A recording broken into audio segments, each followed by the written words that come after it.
Silav hevanno temaşevanên hêja hêvîdar min başin îro jî em ê mijara ev pêvajoya ku niha li Tirkiye Bakurê Kurdistanê dest pê kiriye me behsa wê bikin. Hinek heyecan heye ev pêvajo ber bi Kudrê ve diçe. Rayedarên dewleta Tirkiye çima ji nişkava kete nava panîkê çima hewce dîtin dest bi pêvajoyekî wisa bikin gelo merov dikare vê yekî weke pêvajo pê nasê bike yan rêveberên dewleta Tirkiye hewl didin dîsa mîna carên berê Kurdan bixapînin. Em ê vê yekê berfirehî guftûgû bikin me xwe amade kiriye daxuyaniyên dûra kalkan heye yek ji rêveberên girîng PKK ye di derbarê rewşa îro ya Rojhilata Navîn de pêşa roja Tirkiyeyê daxuyaniyên wî yên girîng heye ew di wê qenaetê de ye ku Tirkiye eger teslîmê Amerîka û Ewropayê nebe sedî sed perçe dibe. Daxuyaniyekî wî bi vî şeklî heye sebebî wî çi ye çima behsa vê yekê dike em ê yek bi yek ji were îzah bikin ez ê dem bi dem daxuyaniyê wî jî ji were bixwînim parve bikim şerê enerjî heye bandora Rusya heye dewleta Tirkiye dixwaze di navbera Amerîka û Rusyayê de şer bide derxistin ji bo ku bikaribe qet nebe pozisyona xwe sağlam bike li Rojhilata Navîn. Çünkü wextê ku şer çêbe bi xwe pozisyona wî sağlam dibe. Îjar dişûna Îranê de duran kalkan dibêje ê ku Hamas berdaye ser İsraîlê êriş daye pêkanîn dewleta Tirkiye ne Îran e. Ka binêrin hemî yek bi yek em ê nîqaş bikin îro hevalê min Ronî Ruha bimeraye ji xwe nivîsa wî jî hebû di nûpelê de min nivîsa wî jî xwendiye îddiayên wî hene di derbarê vê pêvajiyê de em ê jê pirsin ka daw çi ye mesele çi ye. Dengên baş e her tişt eger şûna xwe be em dest pê dikin. Ronî Ruha merheba bixîratî. Merhaba serçavê min mamoste çavê baş e? Başım. Tu jî baş î? Ez jî baş im bi kelecanim wekete spas dikim. Çi ye daw çi ye mesele çi ye ev panîka ku rêveberên dewleta Tirkiye di nav da ye tu bi çi vegirê didî Ronî? Yani bi xwe hinek wan anî ziman tabii ki mirov nikane ji gotinên dibe çi rêveberên dewleta Tirk bawer bike ama lêbelê ew jî bi xwe ev qeyran kaosa Rojhilata Navîn di qewme dibînin û anîn ziman jî demeke wisa da dibêje hewce ye em li hundir tedî bi zimanê Tirkî dibêjin ya bi xwe dibêjin ya îç cephe. Yani eniya hundir em hinekî bikin yek da ku em bi hewakî ev xeteriyên ji hêlên derve de ji hêlên hêzên navnetewî da yê da ketinin qada Rojhilata Navîn û dixwazin sînor û xerîteyên nûh xêz bikin em çawa rê lê bigirin da ku dibe çe Kurdistanek derineke ve holê berge hem li başûrê Kurdistanek heye stratiyek xwe heye û li Rojavayê Kurdistanê jî belkî stratiyekek fermî nîn be lêbelê gelê Kurd li wê derê xwedî hêzin xwedî artêşin û Rojhilata Navîn hêza herî dibe çe pak û parlaqin yani ya hêviyê didin cîhanê ev xeterî ev tirs ketiye nav dilê dewleta Tirk ama li heman demê jî li ji boî li hundir Erdogan pir guhna de bawer nakin pir zêde guh bide der dibe çe yani destkeftiyên pêşeroja Tirkiyê hinekî pêşeroja wî ji wî ragirîng e lêbelê vê carê Baxçelî jî tevê bûye. Yani eger ev pêvajoyek wisa bê meşandin yek aktöreke wê anî herî wê girîng wê Baxçelî be ev hinekî balkêş e. Niha ji qada navnetewî ji nava Tirkiye ji rêveberên PKK wextê ku mirov gotinên hemiya dide ber hev tiştek heye sedî sed derd dikeve holê ew jî li ser Tirkiye lîstikek heye. Yani êdî berjewendiyên dewleta Tirkiye û berjewendiyên welatên Ewropa û Amerîka hevûdû nagirin. Di nava wan de nakokiyên ciddî derketine holê. Yani Türkiye'ye heyî êdî bala Amerîkayê nakişîne. Yani bikerî Amerîkayê naye. Çima di destpêka sed salê de wextê ku peymana Lozanê hate îmzêkirin pêdiviya Ewropa û Amerîkayê bi Tirkiye hebû. Çima? Çünkü wê demê li Rusya şoreş pêk hat yeketiya Sovyetan ava bû ev ji bo Amerîka ji bo welatên Ewropayê xetere bû ji ber vê yekê eger were bîra we tabi nayê bîra we eger hûn bizanibin hûn tekîliya we bi dîrokê hebe wê demê İstanbul di nav da qismekî mezin ê Anadoliyê di destê Fransız û İngilîzan de bû دکاری بون تمامی به دست بخستانه جی یعنی د پیلانا وانده پیش ده هلوشینا امپراتوریا عثمانی آواکرنا ترکیه تونه بو پیشی پیش را وقتی که دیتن یکتی سوفیت هم بهیز دبه ترکیه جخوره وکی قرقول بناف کرن بکارانین و ترکیه کی جمهوریت آواکرن جبرویه که پیمانا سوری خلاص کرن پیمانا سوری ده کردستان هبو جنشکا و ترکیه کی چه کرن به پیمانا لوزانه نها ev 10-15 salın hem Amerika hem Avrupa nikaş dikin ev Türkiye ki ev qas mezin ku me avakir gelo edi icab dike nake hawcadariya me peheye tüneye naha giştine ver qanaati ku hawcadariya wan bi Türkiye edi tüneye la rojata navin pedivi bi Kurdistan jî heye naha jberveye ki heyecana me heye Türkiye perçe dibe sinor jinuva tene avakirin ev tiştê ku ez dibêjim duran kalkan jî divê çarçovê de daxife û îzahatê wî hene ez ê behs bikim Ronî kerim ki Ez dixwazim bêjî bînem ziman ez bawer dikim yani ev derfetên îro ketine destên gelê Kurd bêguman bi ked û berxwederên gelê Kurd yê li çiya û zozanan Rojavayên Kurdistanê şer dikin. Lê tiştekî din girîng heye ev tenê nebes bû hegir îro Erdogan ev 20 sale 25 sale dewleta Türk bi rêvê nebiriva lewsa Erdogan kemalîst li ser bana hêzê navnetewî hewqas nêzî Kurdan nedibûn ji da ku bi çiyê demokrasiyê her dem dibê çe Kurd hatin xapandin hinek tiştekî wişkê hinek ziman hinek firta wisa ama ev bawer dikim ez ne şaş bim rêber apoj ev gotim kananî Erdogan bi kar bînin yani ev derfeteke ji bo me ez dixwazim bi nêvê dîsa xêz bikim hêzekî demokratîk li Tirkiye server ba devletê navnetewî yê hinekî qaşoberê xwe didin demokrasiyê wê hewqas ji Erdogan nexediyana ji ber ku Erdogan temamî ji destê wan derketiye ama hêza kemalîst zane bû li goreyê nirxên Ewropa dimeşiya kêm zêde bi hawê xapandin an rastî lewra ev jî ez dixwazim bi nêwê bêxêzkirin Erdogan nebûna Erdogan ji bo Kurda derfeteke mezin e ji ber ke paşrûyî ye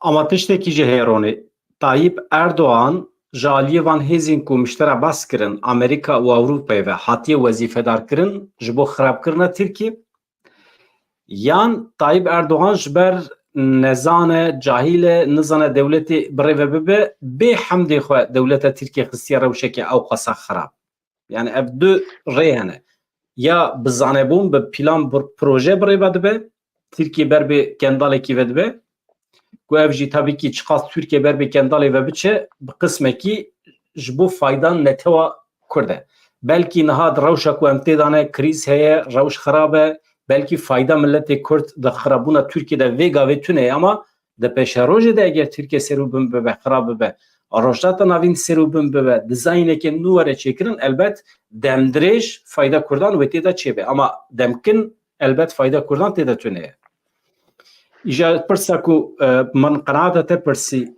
Tayyip Erdoğan hat wezîfedar kirin ji ber ku wî bi xwe got ez hevserokê projeya nû ya rojata navînim bo pişê re dibêjin belê mamoste ez bi xwe de ji nav derkeve Ronî de ji nav derkeve ew xwesa tevliheviya rojata navîn tu çawa ji nav derdikevî ji ber ku rojane siyaset diguhere yani ez vê jî bibêjim belkî ev mijarî ro ez dipeyivim ez weke mîvan te girtim ev ne hedê min ez hedê xwe zanim ama em jî dişopînin tiştmiştana cana dinifisînin welhasıl belkî mijareke girîng e bi rastî mirov tê de biaxife lê belê ez bawer dikim em her Kurd ê dibê çi tev li vê berxwedanê bûnin an difikirin tiştekî dibêjin kêm zêde em jî hinek xwedî agahînin lê belê dîsa jî ez ê bi hedê xwe zanibim ama Ronî çima rehet be zanî çima rehet be na însanê mîna min û te em ne xwedî biryarin binêre em biryara nadin ji ber biryarên me însan nayne kuştin însan jiyana xwe ji dest nadin ji ber biryarê me Kurdistan ne ava dibe ne xira dibe Tirkiye ne xira dibe ne ava dibe em weke rojnameger weke çavdêr li bûyeran dinêrin em hewl didin jê analîzek derbixin jê encamekî derbixin em hinek hewl didin gelên xwe civaka xwe agahdar bikin ka li derdora me çi çê dibe ji ber ku milletê me jî li me temaşe dike dibêje ya ev hevalên me ev rojnamegerê me li dervan e li Ewropayê ne ew xwe zimana dizanin xelkê teqîb dikin dişopînin rojnameyê wan dixwînin stratejîstê wan godarî dikin gelo ji bo fayda me tiştekî bihîstine nebihîstine ji ber vê yekê rehet be ême mesela me nehet de em rojnamegerin imkanên me heye em ji her kesî bêtir zelaltir li bûyeran temaşe bikin ji ber ku ême tirsa me tune ye yani em ne alîne em her aliyan temaşe û godarî dikin ji ber vê yekê rehet be yani tu çi bibêjî jî dikeve çarçoveyê analîzê ji ber ku ne biryar êş xwe ditirsin ew însanin ê ku xwedî biryarin ew dibe bi tirs hereket bikin ew dibe ji ber vê em biryara nadin em rehetin سدی سد بتر همم پرسات تا از برسو بدم اوه یعنی از بخواه به هش سیاست اسلامی باور نینم تو هش کی وی استراتژیک نینه و تو دمالی بنر اف سیاست اسلامی یا وی داویه تدید بیجه مازلم برادرز وانین ج مصرین دست بکر همی کینن همی اردوغان بخواه طالبین سید کتب نفیسکارێکی آن مرۆڤێکی دەبێت چه ئیسلامیستین مصری بوو لەورا تو سیاسەتێکە کوانە استراتژیک یانی یا کوور و دوور ji Erdogan mirov nikane hêvî bikin me gotiya yani ev hişêwanî stratejîk nîne Erdogan jî wî malbata wî gelek xeta kirinin û dibe çe sukura xwe yani yaxa xwe sukura xwe danin destên dewletê navnetewî her dem kane li hemberî wan tişta bikarbîne lewra Erdogan pir zêde îva tiştê kûr zibêqê hinekî li goreyê berjewendiyê xwe dimeşe rast e destpêkê wer ber tiştekî rolekî wisa danî ev proja bo a rojhilata navîn anû lê belê wî jî heta şiyar bû heger bikar tînin ama em werin vê noqtê vê derê da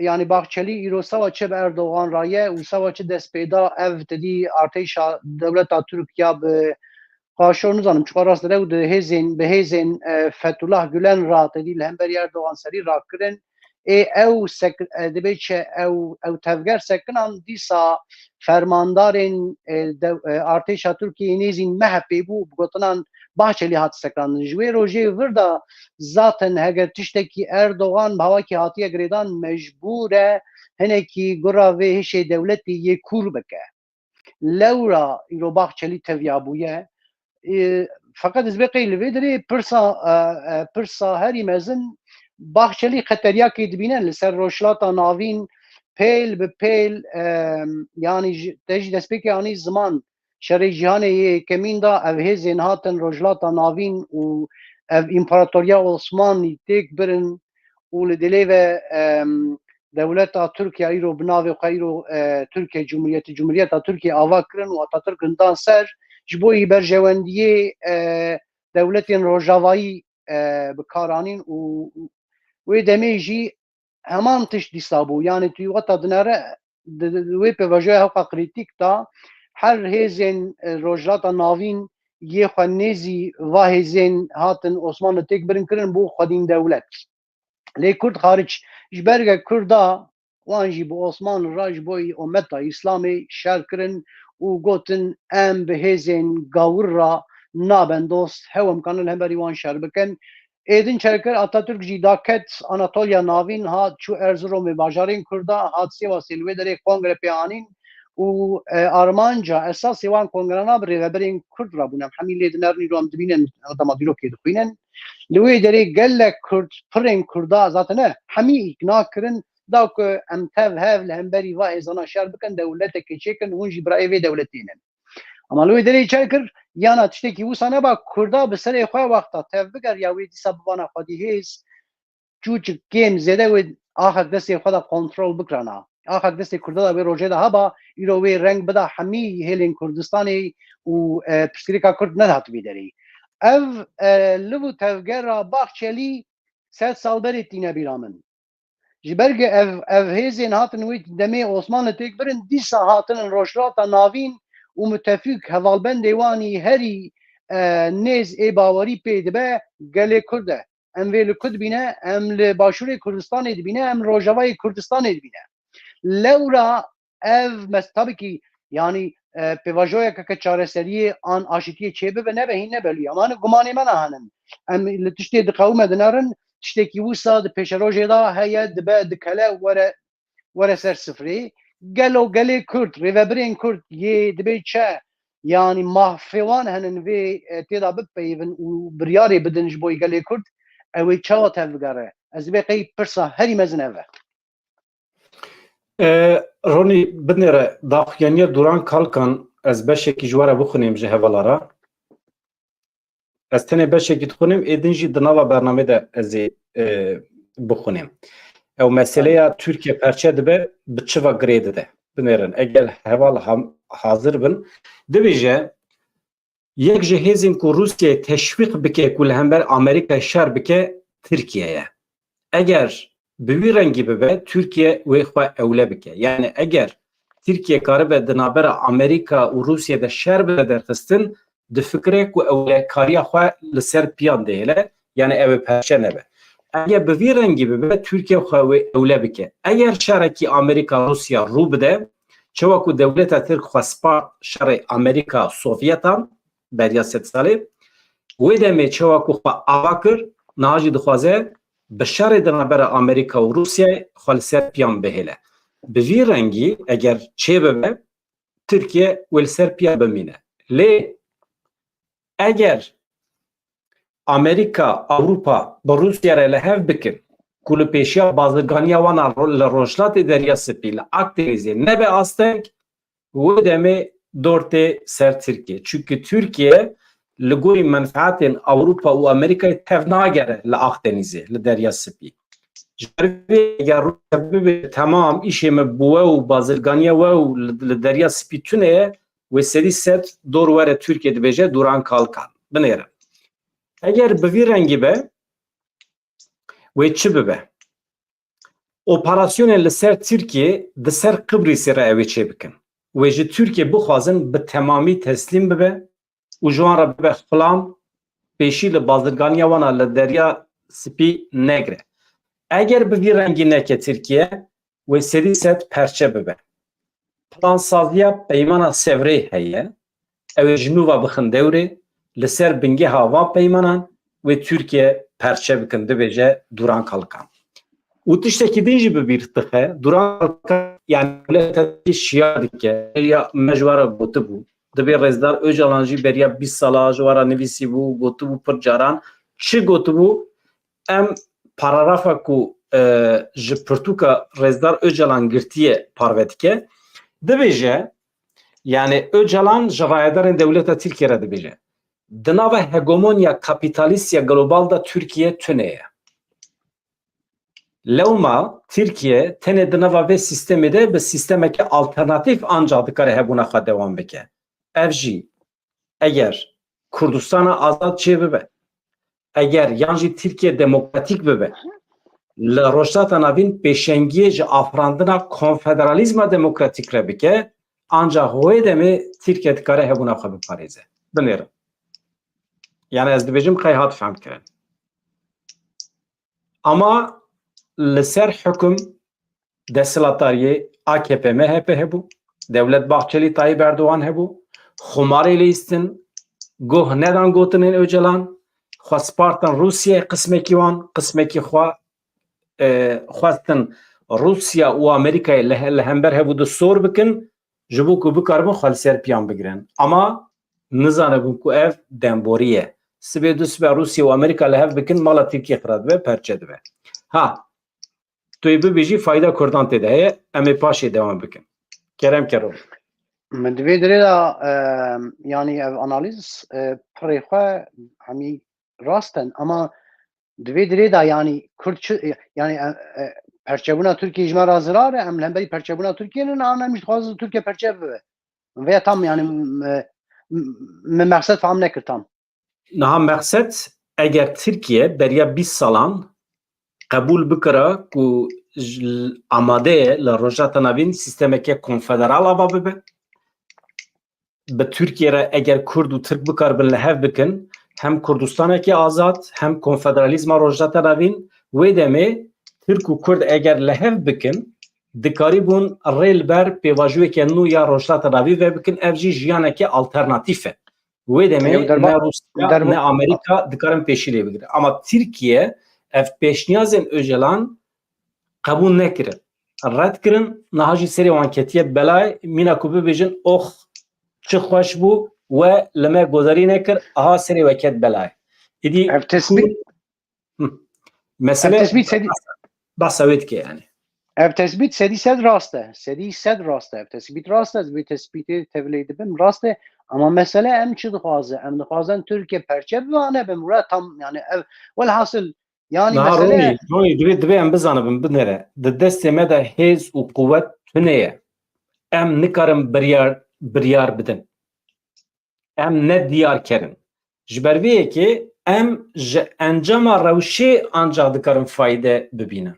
Encama rewşê na me pêşniyaz li Tirkiye kiriye. Werin em bi hev re wek hev li gor şertên wek hev ne tenê du netew heft netew hemû neteweyên li rojata navî em bi hev re bijîn. Ha em tenê dikarin pêşniyazan bikin. Wextê nê hêzên hegemon, hêzên serdest ku dünyayê bi rêve dibin ew li gorî xwe dîzaynekê datînin. Ha îdeolojiya me a Kurdan bi kêrî wan tên nayê. Eger îdeolojiya me bi kêrî wan were wê demê em bi wan re dibin hevkar weke li Rojavayê Kurdistanê çawa ku qismî em bûne hevkar em bi hev re rêve diçin wê demê em ê li Bakurê Kurdistanê jî pê re biçin. Ama kêfa hûn wextê ji îdeolojiya me re neyê me ser eşk bibînin em ne nerbin ew ê me tercih nekin. Wê pêvajo dirêjtir bibe. Ha êdî maye ser me em ê bi wan re li hev kin li hev nekin. Pir şansê me jî ya rastî tune ye. Yani ji bo me hinekî lüks e. Em nikarin biryarin bidin. Ji ber vê yekê em li bendê ne ku encamekî derkeve Ronî. Ez wisa dibînim. mamoste mesela tu kanibe Türkiye bine ideolojiya xwe û Türkiye dibê çe wisa bike yani ev xewne ev xewne Pêşniyaz dikî tu tehlikê datînî pêşî tu dibêjî tehlike ev e tu tê were tu nayê tu perçe dibî yani. Sedî sed ez tevlê dibim sedî sed wisa ye ez vê nîqaş nakim. Ama qala rastiya Türkiye bike.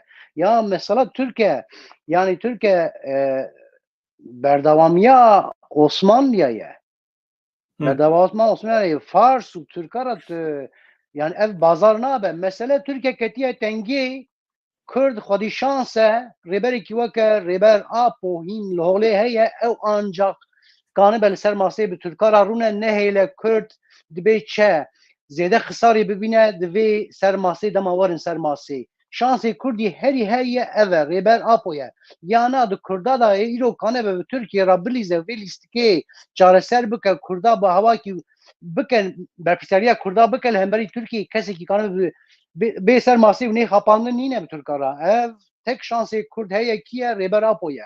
Ev pêvajo dema bimeşe nokta herî girîng gelo rêber Apo ev pêvajiyên rojata navîn di qewme çiqas jî haydar e ne jî haydar e. Yani çiqas agahî kane bigire nikane bigire. Sewala herî kritik e ve û adin vê ev çareseriya kidin ota dest pê bike ava duyemîn ya em behs dike dest pê bike ev berpirsî tu nikane bîne têxe mesela navbera Türka û Kurda ev Kurdên li Tirkiye em Bakurê Kurdistanê ev mesela pirsgirêka Kurd e ji bereke dewleta Tirkî ro ne hewl li Bakurê Kurdistanê zulmê dike. Axa Rojava dagir kiriye. Wê ji axa Rojava derkeve ji ku derê mînak piştira birim. Wê ji Ezazê, wê ji serê Kaniyê, wê ji Efrînê, wê ji girê spî derkeve dernekeve. Lewra tê çi manê? Di vê derê da hewce hêzên Rojavayên Kurdistanê jî tev li vê civîna bibin yek ew bin. Wê ji Başûrê Kurdistanê derkeve dernekevin. Ew qereqolê xwe ew dagirkeriya li Başûrê Kurdistanê pêkaniye wê derkeve dernekeve. Vana pir girîng e. Adin ev mesele binêre duran kalkin di derevarê vê mijarê de jî dibêje niha sînorên heyî ê dewleta Tirkiye sînorên resmî li gorî peymana Lozanê bû. Ê ku Lozan xirab kir devleta Türkiye. Ji ber ku êdî sînor derbas kir, çû aliyê Idlibê, çû aliyê Ezazê, hat niha hewl dide bikeve Cerablusê, welhasil serêkaniyê her derê. Yani sînor berfirehtir kirin, derveyî pêvajoya Lozanê tevgeriya. Ev dibe Türkiye ketiye dafikê, xefikê. Yani Türkiye bu xwe peymana Lozanê xirab kiriye ji ber vê yekê êdî maneya Lozanê nemaye. Ev bi şiklekî li gorî fayda Kurdanê jî. Sibê dus be tu jî dikarî ji serêkaniyê derbasî serêkaniya Bakurê Kurdistanê bibî, sînorê xwe berfirehtir bikî û ez dibêjim qey aniha pêvajoya ku em di nav dane, pêvajoya ku Duran Kalkan behs dike, ji dagirkeriya dewleta Tirkiye ya li Rojavayê Kurdistanê berfirehtir e. Çünkü Türkiye êdî perçe dibe. Çünkü êdî faydeya van hêzên Rojavayî di Tirkiye'de tune. Em vedigerin peymana Sevrî. Waxtê tu derketî peymana Sevrî, bifikre ku di dema peymana Sevrî de tamamê Helebê, Sûriyê, qismekî Iraqê de destê Osmaniya da bû. Hemî ji desta, hemî çû. Ji ber vê yekê Efrîn jî, Idlib jî vana ji destê Tirkiye derdikevin û yani qismekî mezin ê Tirkiye wenda dibe. Rêveberiya Türkiye tamamî diguhere, belkî jî Cumhuriyet biguhere. Ha, mesele çi ye? Mesele eger Tirkiye aniha pêvajoya ku em nana dikevin navê gelo dewleta Tirkiye hatiye ser hemdê xwe. Êdî hêdî dixwaze ew projeya konfederalîzma demokratîk pêk bîne, yani Cumhuriyeta Mezopotamya û Anadoliyê pêk bîne, bi hebûna Kurdan ber bê rojhilata navîn ve berfireh bibe, bi mantıqekî demokratîk û hemî milletên herêmê hembêz bike, wê demê dagirkeriya Tirkiye a Rojavayê Kurdistanê zelal nademe. Çima?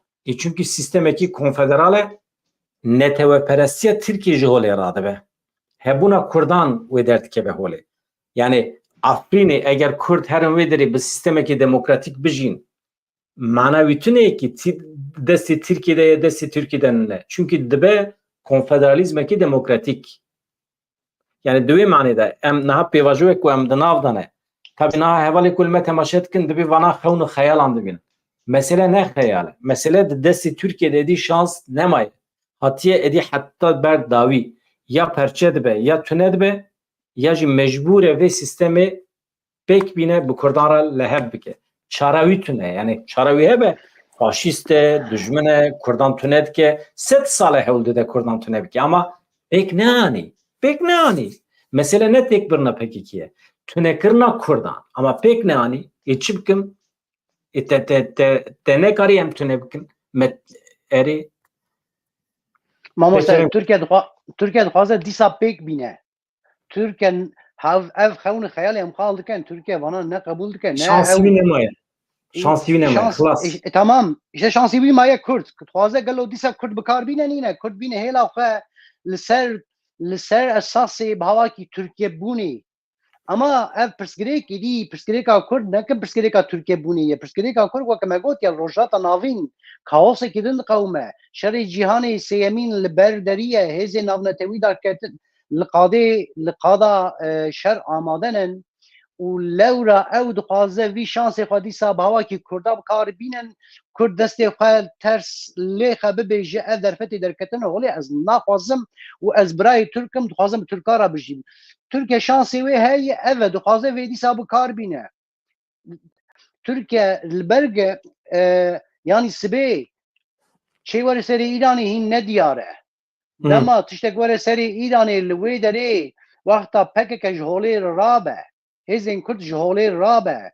Li ser esasê Türkiye bûnê tu her tiştî ji holê rabe wê çaxê tu şansê Kurd dîsa kanibe tiştekî rojhilata navîn ava bike yanî serbixwe ava bike diqede Türkiye dixwaze bergê li va tiştana bigire. Yani wer xuya ye ama me bibîne. Ama işte çekbêjim Ronî. Eger şarekî derkeve di navbera İsraîl û Îranê de ev li gorî faydeya Tirkiye ye. Çünkü Tirkiye ji bo hebûna xwe dirêj bike pêdiviya dewletê bi şarekî rojhilata navîn heye, bi şarekî Rusya Amerîka heye. Ez vîya bawer dikim. Ji ber vê yekê Tirkiye niha sor dike. Binêre ایکو حماس سور کرد برده سر اسرائیل دیسا دولت ترکیه بو ایکو حزب الله اینها سور که برده سر اسرائیل دولت ترکیه چونکی دوی دریده چقاس شر زیدتر به و هیزین هرمی چقاس لهمبر هفودو سور بن فایده ترکیه او قاس بتده هه شرکی نابرا امریکا و روسیا در ناکوه خون خیاله ev mirov nikan pêvajoyê bixwînin şerek nabera Amerîka û Rûsyayê tu havî dernakeve tu cara derneketî wê dernekeve şerê heye wayl Ukrayna dimeşe zaten û şerî jî tu bandor li ser tu tiştî nekiriye yanî mesela şerek di navbera Amerîka û Rûsyayê derkeve wata mirov ev xewin xeyal e dernakeve rast e şerekî wisa derkeve wê çaxê pêvistiya NATO ji Tirkiyeyê Tirkiye qereqola wê ye a herî nêzî Rûsyayê ama ev dernakeve tiştekî wisa li holê nemaye شهر zaten de Rusya bu kadar ketiye Rusya li şerê Ukrayna da tek çuye ev çend sale da jo û dikuna ke nika ser bikeve zaten Amerika tiştê xwest li hemberî Rusya dît li Ukrayna dît Rusya li wê derê dibe çi xetiman diye yani mesela şerekî li rojata navîn di navbera Rusya Amerika derkeve ev dibe çi mirov yani ev bê nîqaşkirin têkit pêvajoyê mirov nika bixwîne yani ev xewin û xeyal e şerê wê derkeve li rojhilata navîn ev xarîta hat xêzkirin şaş hat xêzkirin û bi Daişê ra gelê Kurd hîn li cîhanê hat naskirin gelê Kurd xelkê nizanîbûn gelek dewletên nav dibe çend rojavayî hew hinek siyasetmedarê wan zanîbû gelê Kurd îro rojata navîn dema tu bixwaze rojata navîn bi hawakî tu tiştekî aştiyakê ava bike xên jî gelê Kurd tu serî lê bide kesek nîne ev jî gelê Kurd diyar kir dibe çi nêzîkbûna wî ya jinê ya hemîn irxî lewra îro li qadênin Erdogan û Baxçelî jî bi çawî îkna nabe wereke pêvajoyeke aştiyê çêbe bi çawî îkna dibe hewceya Erdogan hinek agahiyên vê ra par bike bibêjî xeteriyak wisa heye ka em çawa bisekinînin em gelê Kurd ew bixwe bibêjin hêzên navnetewî ra bibêjin heyran em wan naxwazin em birayê Türkanin ez bawer dikim yek ev a du jî li ser siyaseta li hundir Erdogan têk dihere dengê wî kêm dibe wê bi hawakî İmamoğlu dibe çi qedexe bînî ser ew ê nekeve vê piştbirêkê yawaşê were wê bi yawaş ra dîsa jî ihtimala wenda bike pir heye bilind e lê wexta destekê alîkariyê jî gelê Kurd bigire Erdoganê 5 sal din dîsa werser va mesela anayasa zaten wana hemî wê pêk bê Erdoganê dîsa bibe namzet ama Erdogan dixwaze li hemberî yawaş bibe namzet li hemberî yawaşî dîsa bi ser nakeve heger gelê Kurd piştgiriyê nedê ev hesab jî heye ama ez dibêqe dîsa gelo ev pirsgirêk yani îro hew Bakurê Kurdistanê nikane bi Erdogan ra rûne û li hev bê an bi dewleta Türk ra ev pirsgirêkî dî pirsgirêka Rojava jî pirsgirêka Başûr jî û tiştekî dinî hewceyê mirov balê bikişînî ser heger dîsa ev pêvajoyeke wisa ya duyemîn ya aşîtiyê an çareseriyê çawa nav lê dibe çê bibe hewceya vê carî nehêlin êweke Rûya Önder Pervîn Buldan têkevin dibe çi di navbera rêber Apo û tevgera azadiyê de herwerin hewceye ev hîn bê nîqaşkirin ji ber çünkî pir girîng e rêber Apo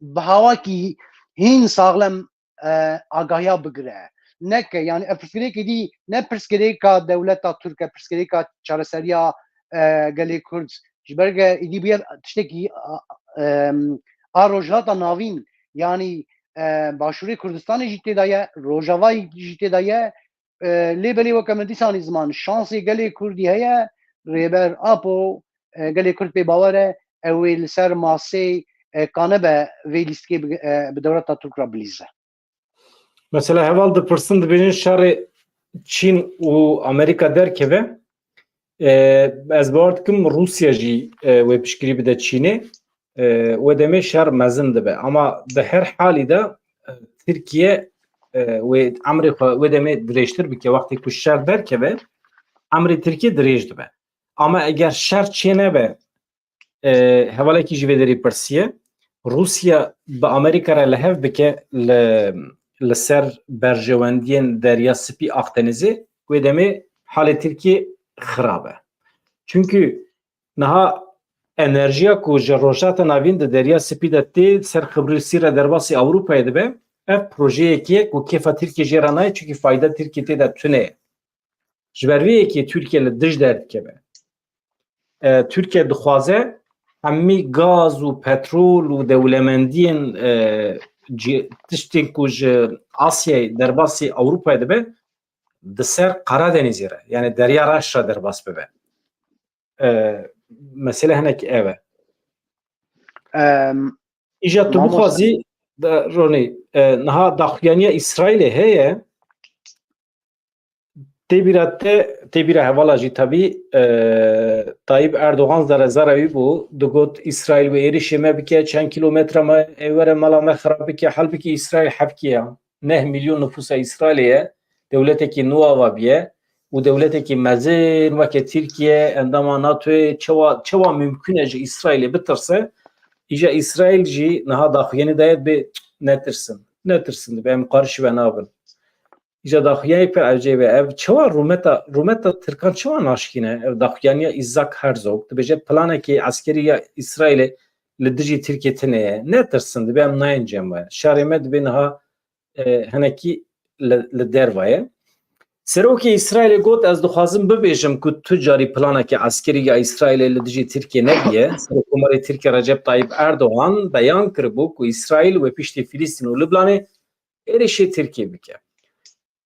Mijar ev demeke di rojeva Tirkiye de ye parlamentoya Tirkiye roja sêşemê civînekê girtî taybet tenê li ser gefên İsraîlê ê li ser Tirkiye saz kiribû civîn çawa bû kes nizane ji ber ku girtî bû.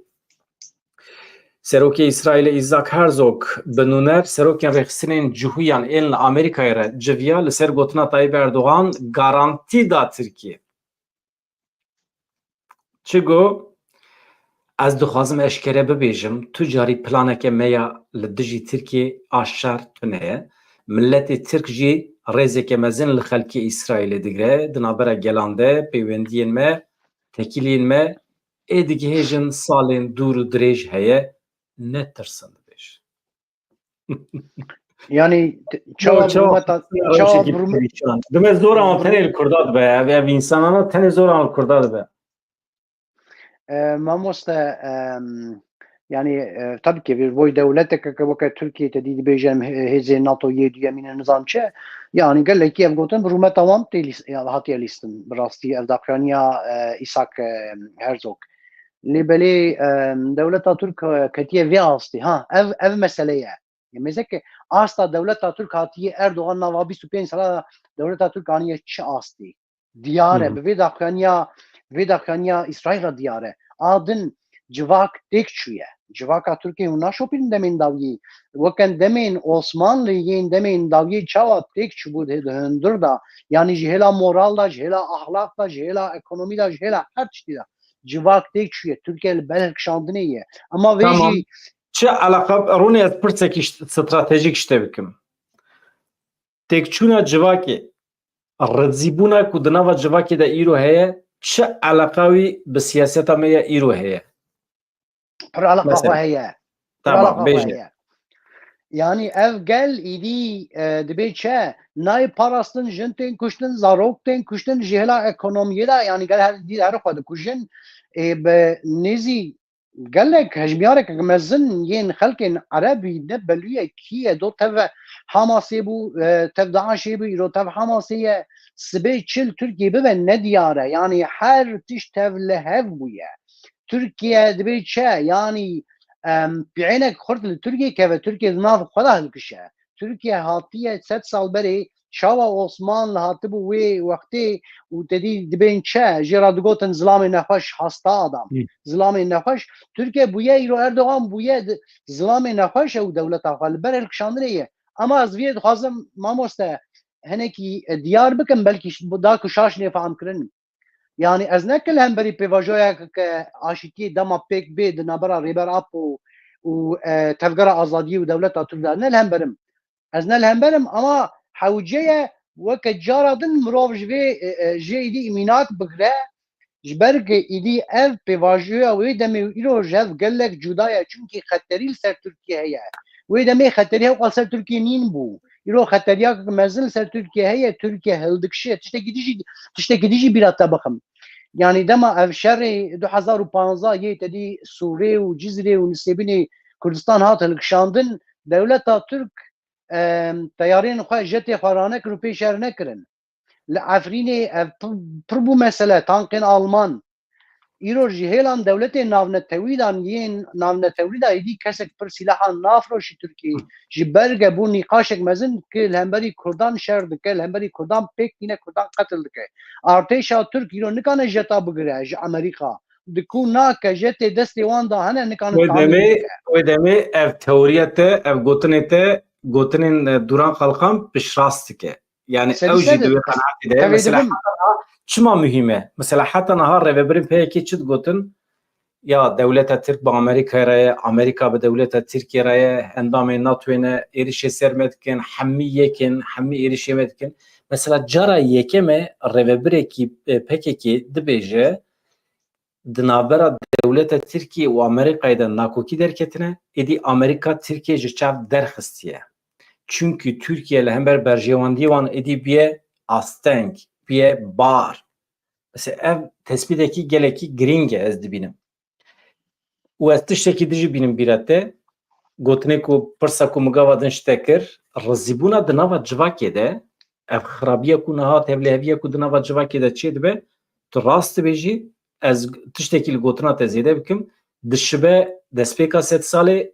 دما بلاوبونا عثمانیه çünkü civakek bu roji min jehvale ki bihist gele kefa min jve teori rahat ez xwazim bu ara parve bikim binerim civakek eğer xudi refah be aram be dewlemend be tücar destur nade ku hêzên derve yan jî hêzên hundir zirar bidin wê coğrafya wan û tim li ser piyane bihêzin çünkü abûriya wan heye û li ser piyane û axlaqê wan li cî ye yani pergalekî wan heye ku tücar destur nade derva ne wisa ama ji bo ku hilweşînekî çê bibe li Tirkiye jaliyê coğrafîk ve jaliyê civakî ve divê pêşî civak rizî bibe jaliyê axlaq ve insan bikevin nava buhranê jaliyê aborî ve dibe krîza ekonomîk hebe ambargo hebe insan dê weladê xwe bavêjin mesela ana bala xwe bide Tirkiye hatiye wê astê êdî tu bibêjî ya Tirkiye perçe dibe ya dibe ji xwe perçe biye ya dibe ji xwe xema min ne çünkü êdî insan bêxem dibin derdê wanê ku dewlet vatan millet Sakarya namîne çünkü herkes dikeve pê derdê xwe herkes dibêje ya zaroka min çû derva ew ê kengê were gelo ew ê rêda bikujin birevînin tecawuz bikin gelo ha hemî dibêjin bila ev sistem helweşe binêrin civak otomatikmen êdî alîgire ku sistem rabibe sistem helweşe yani kî dike vê rewşê Tayyip Erdoğan dike Tayyip Erdoğan ji ber vê yekê bi zanebûn dike bê zanebûn dike em nizan ama hêzek heye ku civaka Tirkiye rezîl û riswa kiriye aniye vê astê ev hemî işaretin ku Türkiye sibê du sibê perçe bibe hema civaka Tirkiye'nin de êdî hevalê me çi fikir nizanim hevalê me binivîsîne ez şîrovê wan parve dikim kîl dijî vê teoriyam derdikeve Ronî Keremke مامۆستا تەورەتە ئەس سەری سەر تەوێت مژێنێکیانی زمان ئایندە چەرچۆڤێدا لێبەلێ پرسا ئەم ژیرۆژ خوا بکەم وەکە کورد ئان پرسا ژێڤەبرین کورد بێن سەواڵکردن گەلە هون دخوازە یان ئەم دخوازن تورکیا پەرچە ببە ئانا ئەم دەبێ برا تورکیا پەرچە نەبە ما چیچک دەموکراسی بدمە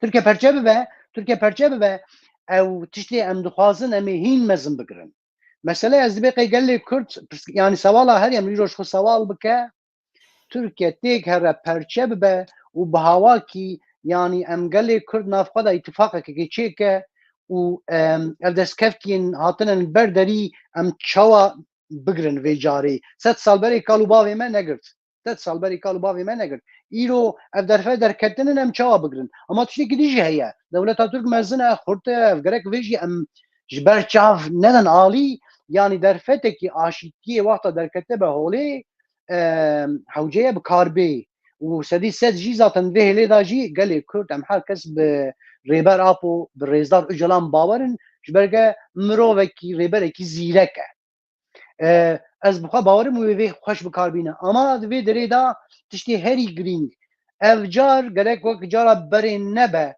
dewleta Türk hew ji ber ji bo berjewendiyê xwe bikarîne û a dida na tamam rêber apo wê azad bibe lê bira li Tirkiye di vî lakeyê da be ev qebûl nabe gerek li vê derê hêzek sêyemîn jî hebe Amerîka dibe İngiltere dibe Almanya dibe Fransa dibe rêber apo ev proses dema dest pê kir gerek were li dewletek din serbixwe li ew hêza sêyemîn ya wê tê kevnavbera Kurd û Türk da ku li hev dibên ev rêber apo gerek demê da jî Tirkiye derkeve were welatekî sêyemîn da ku serbest da ku serbixwe kanibe dibe çi ev pêvajo bêmeşandin adin dixwaze Erdoğan û Bahçeli dixwaze bibin du serokên PKK yani dibe çi biqedîne çeka berde ev jî wê serkeftenek mezin be ama ji bo Kurda jî Kurdcîkane bi hawakîdin ji vê dibe çi ji bo xwe bikarbîne wexta me gotiya ji Ezazê ji Serê Kaniyê ji Efrînê û ew hemî axa Rojava jê derkeve ew jê derketin nebese teslîmî hêzên Kurd bike statiyatiya Rojavayê Kurdistanê nas bike bi fermî û bibêje heyran a yekemîn îmzê bavê wê ez bim û ji başûrê Kurdistanê wê derkeve wê çaxî PKK kane sîlaha jî berde te dî niha nîqaşek wisa jî heye nîqaşek wisa jî heye ama xeteriya kidin heye dixwazim vê jî bibêjim û dorê bidim te Dorê nedemin herkes alîgirê tê herkes dibe bila Tirkiye perem perçe bibe ya ma Türk jî gunane welatê wan çima perçe bibe niha jî êrişê min dikin Türkiye devletek wisa nîne hatiye çêkirin demokrasi alîgirê demokrasiyê me kî çawa bixwaze bila mîna xwe bike ama piranî nama herkes dibêje bila Tirkiye perem perçe bibe binêre aha ronê ez tînim ser ekranê herkes ya millet çiqas aciz biye ji Tirkiye yani yekî ku bibêje bila Tirkiye wisa be ku em bikarin bi hevra nava huzurê de bijîn tune ya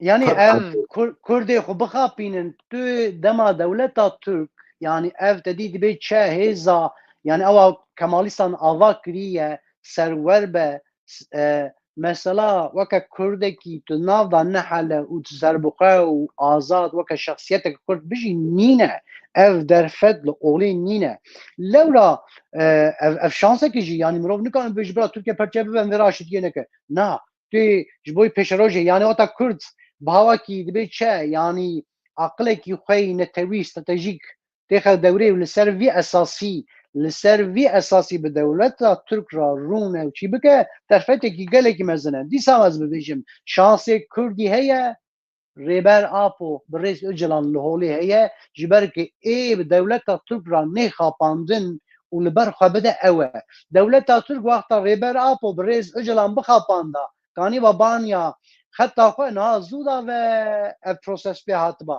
lê belê dikû nake ew li îmraliyê ew jî li ber xwe dide û dewleta Türk nikane vê ra baş bike ama dewleta Türk jî hatiye noxtakeke wisa çara wî nîne hinek tişt bide ji hinek tişta dibe çi dev jê berde da ku bi Kurdara hawakî li hev dibe Tirkiye hîn mezin perçe nebe tirsa dewleta Türk ev e û li hêlekê jî Erdoğan dixwaze dîsa 5 sal din li serteq bimîne ya wê rojê min vîdeoyekî parve kiribû li vê derê bawekî zindî me bas kiribû ku Bloomberg lîsteyek parve kiribû û welatên ku lê xeteriya şerê navxweyî heye Tirkiye di rêza yekem de bû ama pir îhtimalekî mezin di nava 12 mehên pêş me de şerê navxweyî lê çêdibe îja niha merû dibîne mesela Memo jî li vê derê dibêje Tirkiye ew ê şerê navxweyî derkeve Yunan Tirk ew ê şer bikin dûra Rusya ew ê li Tirkiye bixe ew ê Tirkiye bibe sê perçe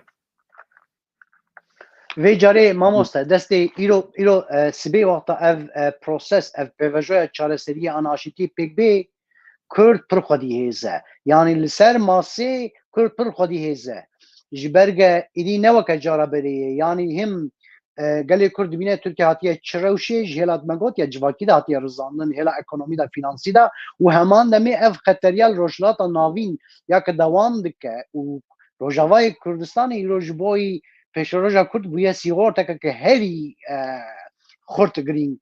Ev hemî avantajên ji bo gelê Kurd e ez bawer dikim rêveberên gelê Kurd zaten wê vana hemî bikarbîne tiştekî dinî hîviyeka Kurd dimin min destpêkê anî ziman hebûna rêber Apoyê yê wê li ser masê be.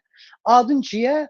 Daqaniya Besê Hozat û Cemîl Bayîq ya derheqê zimanê Kurdî da ya derheqê ernîgariya Kurdî da ya bangawaziya wan ya malbatên Kurd çawa ku zarokê xwe li ser nirxên Kurd û Kurdistanê xwedî bike ev jî tiştekî nîşanî me dide yani ev pêvajo nehew îro dimeşe heger dewleta Türk da yani ev tiştek hebe li holê ev diyar e ev nêzî saleke du sale tiştekî wisa li paş perdê tê meşandin ama rêveberên gelê Kurd ez dibê qey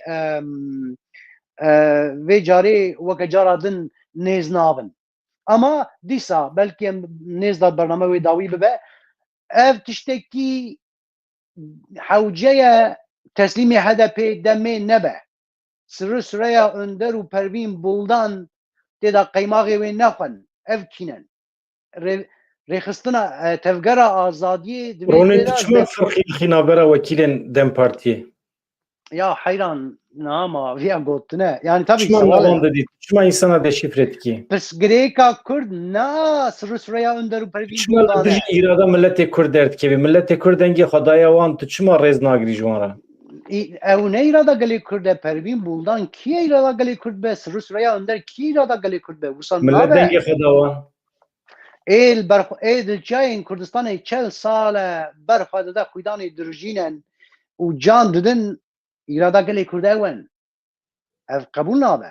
Û ji ber ew jî ew yani ev mirovên îro di sîstema Tirkiye de parlamenter be an çi be memûr be hinekî ji bin siya sîstema dewleta Türk dernakeve da ku mejiyê wî hîn fire bifikire. Hewce ye ev yên ji bo pirsgirêka Kurd yên ji bo azadiya Kurd û Kurdistanê şer dike divê dirê da Ronê ez fehm nakim Sirri Süreyya Önder normal insanekî hunermend e dikarî bi ji xwe re karekî xwe ê hunerî bidomanda niha hat di pêvajiyekî pir hesas de hat li cem doza Kurdan cih girt bû dostê Selhedîn Demirtaş û bi hevra meşiyan mesela çi zerarê wî ji Kurdan re çêbû pir fayda wî çêbû ez fehm nakim çima hevalê qismek hevalê me çima li dij derdikive ez fehm nakim yani mirovekî sohbetxweş e sempatîk e qsedan pê dibe em nizanim hûn dawa çi dikin yani carinan hûn dibêjin ya ji nava van Tirkan çiman însan nayê nabin dostê me ê wextê tên jî mesela Cengiz Çandar wextê tê jî hûn li dij derdikevin ya mêrik çi bike yani mêrik here nava MHP de cih bigire kefawet tê yani nava MHP tijî Tirkin nava AKP tijî Tirkin ya bêlin çend dostê Kurda jî were nava me ha dibin vekîl dibin şaredar çima li dij derdikevin ez fehm nakim Mamoste ez bersû ez mêrik sempatik dibînim yani ya rastî ya mêrik ya çekî min sohbetê mêrik û dernekirine weke çûgê jî qismekî hunermendim yani astêya wî ya hunermendiyê gayet bilind e û mêrik zemanê xwe de hepsê da maye îşkence xwariye mêrik hatiye tecrîdkirin ji civakê ama hatiye li cem doza Kurdî cih girtiye arkadaş tu çi jê dixwazî Mamoste Sirri Süreyya Önder berdevkê parlamenta Tirkiye yani çawtî berdevkê parlamentoya Tirkiye bike divê çe perçakî vê îşî adin mêzeke ji bîra me ke noxtak girîng ez ki bibêjim dixwazim xweş lê bêgudarî kirin berî ev helbijartinên dawiyê çê bibe û Sirri Süreyya Önder bû parlamenter dedî wê çaxê ji bo bibin namzet namzet hîn boî diyar bibe da ku Sirri Süreyya Önder nebe namzet û HDP andem zû şiyar bibe Demirtaş tiştek got çapemenya me ev nanî ziman got Sirri Süreyya Önder ha teklîf li min kir bû Hakan Fidan şan cemê gotiye bira em ê rêber Apo bi rêz û cilan ji dewrê derxe bira êdî em bi wî ra yani wî muhatab bigire got min jî got ev çawa teklifet yani tu jmiratîne an jmirahatî ez kî rêber apo kî çel sale xwediyê vê berxwedanî serokê vê berxwedanî rêveberê gelê Kurd ew e viya çawa teklîf jmiratî Selahattin Demirtaş bi vê derê ji demêra an ji HDP ra şan got heyran ev însan bi mîtê dewleta Tirk ra dişuxulin dîsa mekin parlamenter ji ber agahî jî ra çûbû ki bibe namzet welhasıl mesele jî ne we yani ama ev nehat ziman pir zêde çawa bû Selahattin Demirtaş taybet peyam ji haf tibî reşan da ku ev mijar dîsa were rojevê welhasıl Sürüsreya Önder aktivîstekî baş e hunermendekî xurt e siyasetmedarekî baş e ama em qala pirsgirêkan e tewekî dike bavê min yani Pervîn Buldan kî ye Sürüsreya Önder kî ye yani eva çel sal li çiyane siyaseta Türkiye jî zanin berxwe didin dema ew hebin em nikanin çend mirovên popülîst derxin holê bira navbera pirsgirêka Kurda bibin elçî xettayekî mezin e Aştara bêjim tu Kurdan dixwazî aştara dibêje dirêj li gorî ronî altantan dibe nûnerê Kurdan e na sedî sed na ez altantan jî kîye bibe nûnerê Kurd na heyra na tevgera azadiyê heye tevgera azadiyê ya çel sale li ber xwe dide û serokê wê yê ev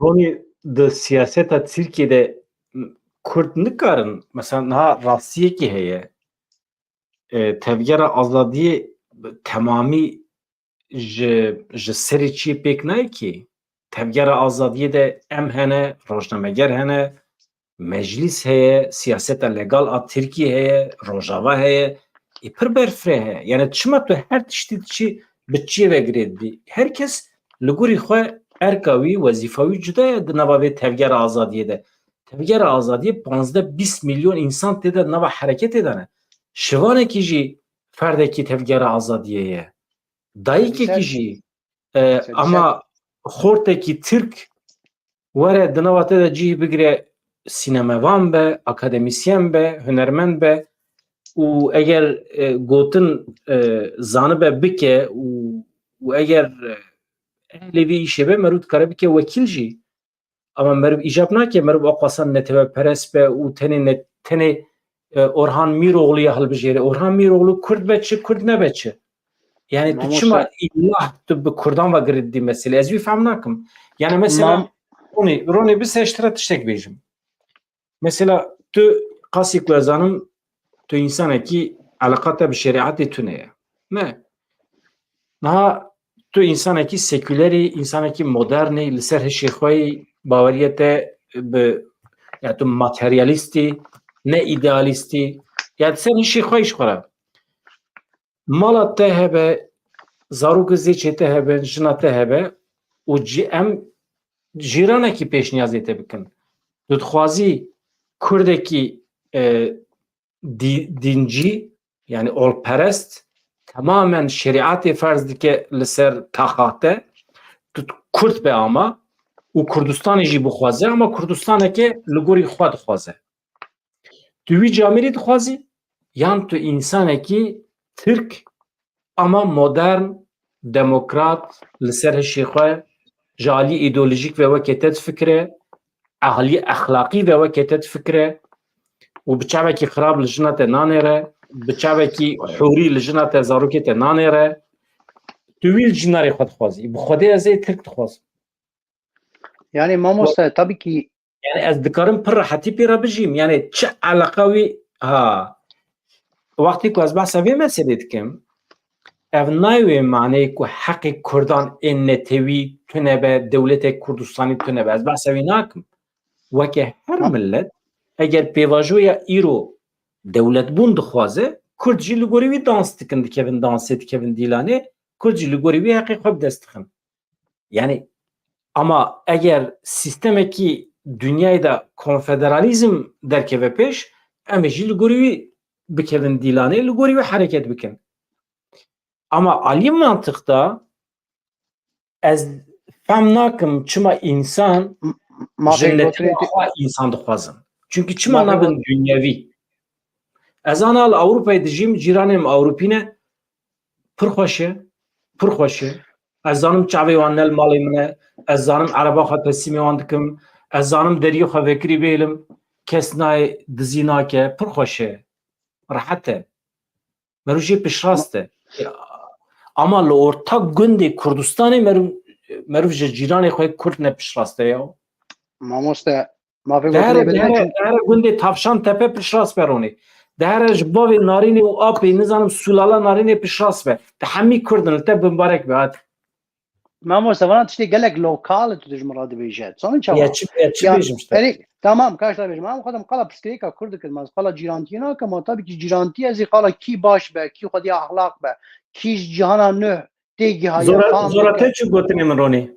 نه çünkü ez nebixwe sanki wisa jî naxwazim û ji ber ke pirsgirêk em qala netewekî dikin wat em qala pirsgirêka netewekî bikin em qala wana nika bikin ma ez tabii ki Miroğlu Altan Tan ez çawa wan biparêzim ez ne qebûl dikim li wê hemberî wê zihniyetê min şer kiriye ez Hüdaparê çawa bixwazim li hemberî wê zihniyetê min bedel daye min şer kiriye ama wexta mesele bibe Kurd û Kurdistan û çîk bêguman yekemîn ez ê divê derê de çel salî kî li ber xwe daye kê ve rêxistina ava kiriye ji bo gelê Kurd hewqas êşkişandiye rêber Apoye û rê hevalê wînan e bêguman ama ez û tu û rojnemavan û ronak û rewşenbîrê vê civakê jî ê dibe çeşyarin lê dinerin bêguman em jî dipeyivin da ku belkî rojekê sibê hinek li me gudanî kin ha notê xwe bigirin gelo rast divê derê de ev xeta heye dibe ecam rewsa bikineke heqê min jî heye heqê te jî heye heqê dayîkê jî heye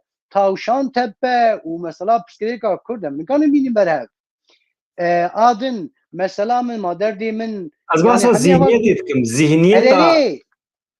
Zihniyetê maqûl be bila Türk be Kurd be ji bin feq nake. Ez bahsa wî dikim zihniyet. Tamama an ka hevalekî me İrfan çi bûn ha wî jî hat li Awropa li parlamentoya Awropa got ben dünyalık Kürdim.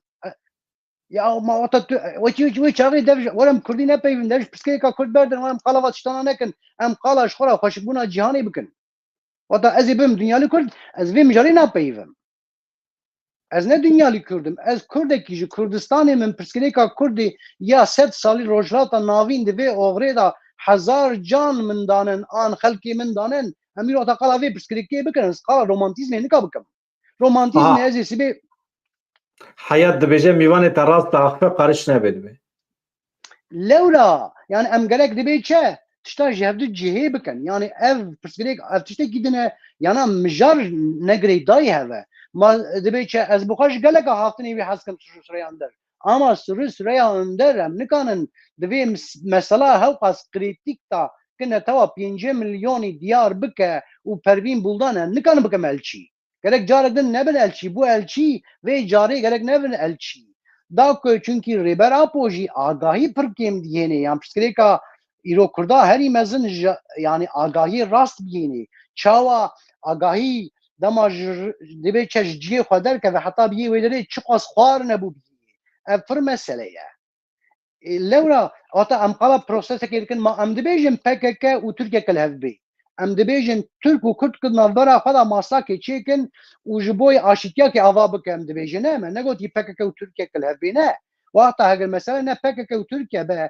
Kurd û Türk bin wê çaxê mesele girîng dibe mesele tu ji her hêlê xwe ê Kurd çünkü pirsgirêka Kurd em dibêjin ma me gotiye pirsgirêka PKK û Tirkiye wexta mesele dibe pirsgirêka Kurd û Tirkiye û êj bo vê pirsgirêkê çel sal e şer dike PKK'ye lewra muhatap ew e lewra em nikanin yani vê hinekî bînin mesela îsanê baş ya hevalê min Kurd li vê derê pir kêm hevalê min a hinin Türk hevalê min nînin hemî biyanînin ama mesele em gerek tev hevdû nekin lewra ez tiştekî belkî gotinên dawiyê be ev proses an ev pêvajo ev gav biavîtin tiştekî gelekî dibe çe balkêşe pîroz e hewjeyê mirov lê binere lê belê ez bixwe dibêjim îdî ne Kurd ew Kurd e ew tiştên berê qebûl bike û yekemîn yani ev gotinek şaş e demeke dirêj e ev gotinek şaş e di çepemeniya Kurda demeke dirêjê tê meşandin tecrîd biral ser rêber Apo rabe ev gotinek gelek şaş e Na azadiya fizikiya rêber apo teqez bêguman zû gerek ev çareser bibe. Yani tecrit rabe ve sibêdî sawar ser.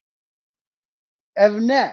Bêguman azadiya rêberê gelê Kurd, rêber apo bi rêz Öcalan teqez neke derkeve li Tirkiye li malekê dibe çe bi Tirkiye dibêjin ya ev hapsi. Ev qebûl nabe.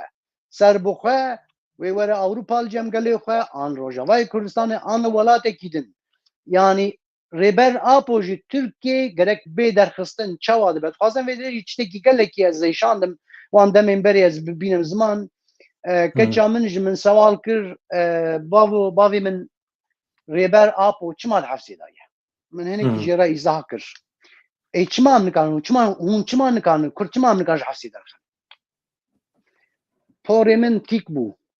Ji berge berî viya 3-4 sal berê li Strasbourgê demagreva birçîbûnê çêbûbû bi siyasetmedarê Kurd Mustafa Sarıkaya ra min reportajek çêkir got sibê zarokî me wê ji me hesab bixwaze wê bibêje çawa hûn çel 5 milyon bû û rêberekî we yêke xweşboyî vî gelî fêda kiribû Tirkiye dîl girtibû we çawa nikanîbû xelas kira ji destê neyara derxista. Ew roj hat serê min zaroka min ji min sewal kir çima dibêje çima hûn em Kurd çima nikarin ji hevsê derxin. Welhasıl ev jî piştgirêkek gelek mezin e Kurd çawa bike ev işgerek çareser bibe. Ne tecrit ser rabe azadiya rêber apo ya fizikî yekemîn tişt gerek ev berê çareser bibe daka piştgirêka Kurd bê nîqaş kirin. Yani wextê ku merov bibêje tecrit rabe tevê manê ku merov girtina wî meşru dike mîna ku bila di hepsê de be û bila çûno hatin hebe wekîl biçin parêzer biçin ya ev qebûl nabe ev qebûl nabe. Du hefteye ez divê derê de tiştekî dibêjim ez ê tim tekrar bikim parastina doza Kurd û Kurdistanê ji çarçoveya sûç were derxistin. Tu însanekî me ji ber ku Kurdayetî parastiye neyê girtin. Ev biriya çekdarî dibe, biriya entelektüelî dibe, biriya siyasî dibe. Kî dibe bila bibe divê neyê girtin. Êdî gerek merov rastiyê bibîne dewleta Tirkiye sûcdar e, dewleta Tirkiye divê xwe de sûç bibîne. Min tehrîk kir milletê Kurd. Çünkü dewleta Tirkiye eger qedexe dananî ba ser milletê Kurd tehrîk nekira, sor nekira milletê Kurd zarokê xwe netişan serî çiye. Tevgerên çekdarî dernediketin. Tevgerên çekdarî çima li Swîsrê dernakeve. Ji ber vê yekê sûcdar kî silah bike destê xwe li hember dewleta Tirkiye tê bikoşe eger li gorî qanûnê navnetewî ev sûç be ev dewleta Tirkiye sûcdar e. Ji ber ku tê de sûçê tehrîkê heye. Mesele ew e. Îja hevalê ronî ez dibêjim bernameyekî pir xweş bû, pir serkeftî bû. Min jî tu hinekî tehrîk kirî, sor kirî. Tu nayêşî ne ji ber vergotinan? Na, yani ez dixwazim bo şaş nêfam kirin. Yani Na çünkü zanî min çima xwe kir ew na mesela tu axivî hema sedîn nodê şîrovegeran piştgirî dane te. ez ne ê ku dibe hedefa rexneyan ez im. mamoste divê dirê de tiştekî şaş heye. Dema em hinekî mafê netewa Kurd, xelkê Kurd diparêzin, hinek hevalên me yê bi berbayê dema serxweş ketinin û dibêje ya tu îlkel milliyetçî ye. Ev gotin şaş e. Em qala parastina mafê netewekî yê rojhilata navîn bûye penaber bi çola ketiye zimanê wî qedexeyê em dikin. Ev mafê tê yê heqe mafê tê yê xweza ye tu vî gelî biparêze weke ewladê vî gelî û adin çi ye? Adin ez ne nijad perestim. Ez welat parêzim. Welatê xwe diparêzim. Mafê wî diparêzim. Mesela gotina ku zorê te çi ew e tu dibêjî îlkel milliyetçî wextê ku mirov mafê netewa Kurd parêze tişta ku zorê min jî diçe çi ye zanî? Wextê ku însanekî bibînin firqê bixin navbera însana bibêjin ev ji me ye ev ne ji me ye. Ez jî ji vê hez nakim. Çünkü ez divê qenaetê de me ku doza Kurd û Kurdistanê aydê her Kurdiye. Her Kurd Seliset. xudî vê dozê. Seliset. Tu kesekî bi meraya ya ne meretine. İnsanekî şivan be, gavan be, profesör be, akademisyen be, sucdar be, tecavüzkar be. Jim be, mêr be, neremo be, qet fex nake. Doza Kurd û Kurdistanê a hemiyan e. Yani insanekî di emrê xwe de suç kiribe, di hepsê de be. Me heqî tu ne doza netewa xwe biparêze. Sibê du sibê suçî xilas dibe, ji hepsê derdikeve. İnsanekî cuda bifikre doza Kurd û Kurdistanê ya wê jî. Ji ber vê yekê her partiyên Kurdistanî eger karibin insana dora xwe kom bikin, insanên neteweperwer ku di vê rê de tê dikoşin, di vê rê de dixwazin mücadele bikin, dora xwe kom bikin, tu car pişta wan nayê erdê çünkü doza wan heq. Ama jalî îdeolojik ve tabii ki hemî milletê Kurd tu car nikare bibe yek. Eger îdeolojî be wê demê şeriat jî li gorî xwe îdeolojîk ye. Wê demê di çarçove demokrasî de û tişin wê derê jî wê demê hinek zehmetî çê dibe. Niha Ronî em me saeta xwe jî derbas kirin. Mêze saet û 11 deqe mîna ku 10 deqe be me dest pê kir. Ne pir zû derbas bû çünkü heraretlî bû. Çünkü tu germ bûyî. Niha li Başûrê Kurdistanê Ronî Projev germe, em hemî germin. tevgera goran ji hikûmetê veqetiya. Na ev mesela pêvajoyê aştiyê, perçebûna Tirkiye, avabûna Kurdistanekî muhtemel li rojata navîn, wana hemî mijarê me pêşa rojê ne, em ê sibê, du sibê, em ê tim nîqaş bikin. Xuyayê em ê tim nîqaş bikin, ronî jî wê tim bi me re be, em ê tim nîqaş bikin. Niha Başûrê Kurdistanê dehê bîstê mehê hilbijartin hene.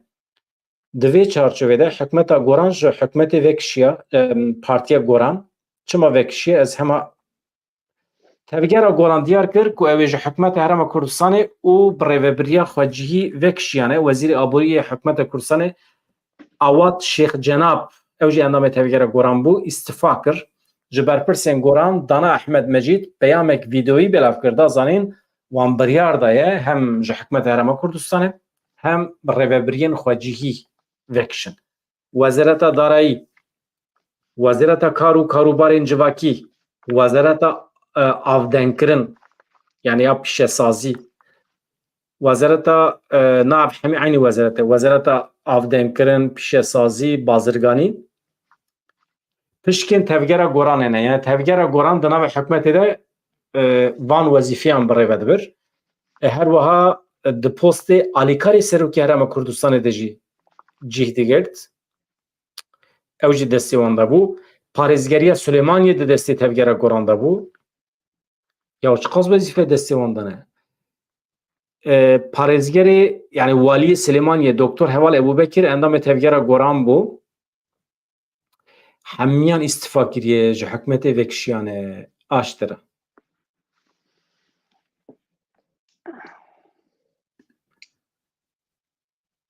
Ronî derbarê hilbijartina da gotinek du gotina bibêje em bidawîkin.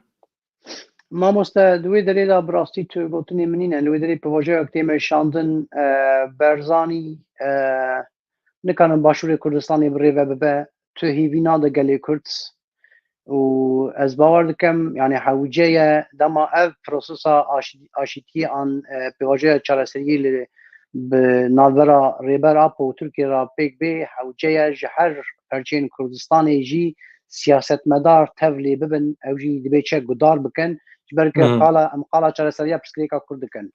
Adin ez dixwazim di vê dirê de tiştekî gotinê xwe dawiyê bînim ziman bira dîsa hinek wekim berê dernekevin nebêjî senî başkan yaptırmayacağız. Viya gerek em lê pir dîqat bigirin. Lema ez dibêjim bira Heso Ahmed û Eyşe ve ne pirsgirêka wan e. Em qala pirsgirêka qediran e tewekî dikin. Adin em dîsa çünkü ew hemle hemberî hemîl hemberî rêber Apo pêk dihatin. Her çi qas hemberî Erdogan pêk dihatin. Adin em dîsa vê pêvajoyê nekin qurbana demokrasiya Tirkiye. Ev pir girîng e ez dixwazim bi va gotinana dawî bikim.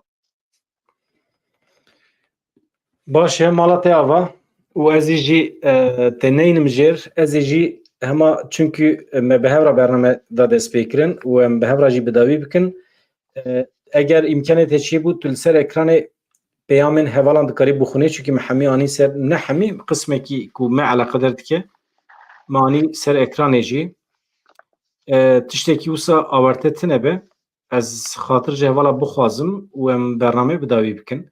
Heval û mala we ava bi peyamê xwe bi mesajê xwe bi layekê xwe hûn dibêjin ecibandin we piştgirî daye bername me hevalek du hevala piştgiriya aborî jî şandine ama mala we ava ez vana hemî haya we hebe ji rojnamevan hevalê me rojnamevan ên Başûrê Kurdistanê ê Rojavayê Kurdistanê re dişînim. Hemî alîkariya ku tê vedê ji wan re dişînim. Mala we ava hûn her hebin. Bihêviya rojên xweş azad dem baş. Ronî ji te re spas. Slav rêz herkesî reş te reş, slav rêz.